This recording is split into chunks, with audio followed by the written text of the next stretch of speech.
Hi అండి. మీరు ఎప్పుడైనా ఈ ఆకుకూర ట్రై చేశారా? ఒకసారి ట్రై చేయండి. చాలా బాగుంటుంది ఇది ఆకుకూర. ఈ ఆకుకూరలో మనకి fibre, vitamins, B complex, minerals, iron, calcium, potassium అన్నీ ఉంటాయి. ఈ ఆకుకూర మీరు కూడా ఒకసారి ట్రై చేసుకోండి. చకోత ఆకు అంటాము దీన్ని. చకోత ఆకు కొండ పాలకూర అని కూడా అంటారు. చకోత ఇది కర్ణాటకలో ఎక్కువగా యూజ్ చేస్తారు. దీనిని కొండ పాలకూర అని కూడా అంటారు. ఇంగ్లీష్లో మౌంటైన్ స్పినాచ్ అంటారు. ఈ ఆకుకూరతో మనం పప్పు చేసుకోవచ్చు, మనం బ్యాళ్ళు వేసి పప్పు చేసుకోవచ్చు, లేదా ఫ్రై చేసుకోవచ్చు. మనకి ఇందులో మినరల్స్ ఎక్కువగా ఉంటాయి కాబట్టి ఫ్రై కూడా చేసుకోవచ్చు. ఫైబర్స్ ఎక్కువ ఉంటాయి. మనకి విటమిన్స్ ఏ, సి, కే, ఈ కూడా, బి కాంప్లెక్స్ అట్లాంటివి ఎక్కువగా ఉంటాయి. ఈ ఆకుకూర ఇమ్యూనిటీ బూస్టు, మనకి డైజెషన్కి బాగా ఉంటుంది. ఇమ్యూనిటీ బూస్ట్ కూడా బాగా వస్తుంది. బోన్ స్ట్రెంత్గా ఉంటాయి ఈ ఆకుకూర తినడం వల్ల. దీనికి కావాల్సింది నేనైతే ఫ్రై చేస్తున్నాను. ఫ్రైకి కావాల్సింది ఆనియను, గ్రీన్ చిల్లీ లేదా రెడ్ చిల్లీ, మీ స్పైసీకి ఎంత కావాలో అంత స్పైసీకి.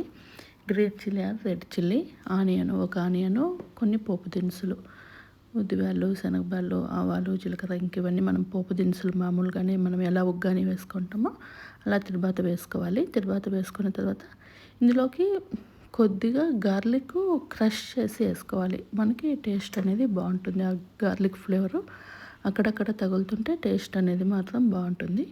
గార్లిక్, కొద్దిగా టర్మరిక్ అన్నీ బాగా మిక్స్ చేసుకున్న తర్వాత లాస్ట్లో కొద్దిగా ఉప్పు వేసుకోవాలి. ఉప్పు వేసుకొనేసి అంతా ఫ్రై చేసుకోవాలి. నేను వితౌట్ ఆయిల్ వద్దు అనేసి ఆయిల్ లైట్గా వేస్ట్ చేస్తున్నాను. మీరు మీ టేస్ట్కి తగ్గట్టు వేసుకోండి. అంతా మిక్స్ చేసేసుకున్న తర్వాత మనం ఆల్రెడీ అది చకోత ఆకుని వాష్ చేసి బాగా చిన్న చిన్నగా కట్ చేసి పెట్టుకున్నాము. కట్ చేసి పెట్టుకున్న తర్వాత ఇది మగ్గిపోయింది. ఈ తిరువాత అనేది మగ్గిపోయిన తర్వాత ఈ ఆకును అనేది ఇలా వేసుకోవాలి.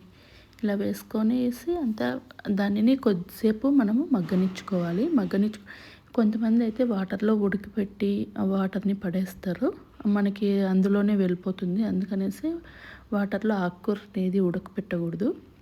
ఇలాగే చిన్న చిన్నగా కట్ చేసుకొని వేసుకుంటే అది అనేది మనకి మగ్గిపోతుంది. మనకి అది మనము క్లోజ్ చేస్తాం కదా, క్లోజ్ చేసినప్పుడే అది ఆకుకూర అంతా మగ్గిపోతుంది. ఉడకపెట్టేస్తే మనకి అందులోనే ఇంక అన్నీ వెళ్ళిపోతాయి. మనం ఉడకపెట్టిన వాటర్లోనే అన్నీ వెళ్ళిపోతాయి. మనకి ఏమేమి వచ్చేటివి కూడా అందులోనే వెళ్ళిపోతాయి. లేదంటే మీరు ఉడకపెట్టుకొని మాకు అలా వద్దు అంటే ఉడకపెట్టుకొని అదే వాటర్ని పక్కకు పెట్టుకొని దాంతో రసం కూడా చేసుకోవచ్చు. ఇలా చేసుకుంటే మనకి అప్పుడు అది ఉంటుంది, ఇది ఉంటుంది. పడేయద్దు, ఏమంటే నీళ్ళు మాత్రం పడేయద్దు. ఉడకపెట్టేసిన నీళ్ళు మాత్రం పడేయద్దు. లేదంటే డైరెక్ట్గా అలాగే వేసేయండి. వేసేసి ఇలా మగ్గనిచ్చుకోవాలి. ఇందులో కొంచెం వాటర్ కంటెంట్ ఎక్కువ ఉంటుంది. నేను కావాలనేసి రైస్ లెక్ కావాలి, చపాతీకి రైస్కి కూడా బాగుంటుంది. వాటర్ కంటెంట్ ఎక్కువ ఉంటుంది ఇందులో.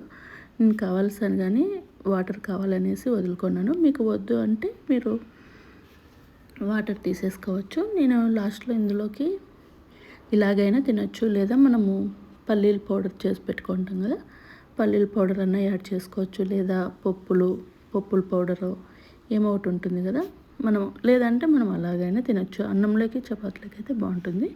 నేను పల్లీల పౌడర్ యాడ్ చేసుకుంటున్నాను. ఇలా యాడ్ చేసుకోవడం వల్ల వాటర్ అనేది కొంచెం థిక్గా అవుతుంది కదా, అప్పుడు రైస్లో కలుపుకోవడానికి బాగుంటుంది అనేసి నేను వాటర్లోకి అలాగే వేసుకుని, మీకు వద్దు అంటే తీసేసుకోవచ్చు. ఉడకపెట్టేస్తే వాటర్లో అంతా మనకి దానికి రావాల్సిన పోషకాలన్నీ ఆ వాటర్లోనే వెళ్ళిపోతాయి. కనీసం ఉడకపెట్టకూడదు. ఇలాగే ఫ్రై చేసుకుంటే చాలా బాగుంటుంది. Please like, subscribe.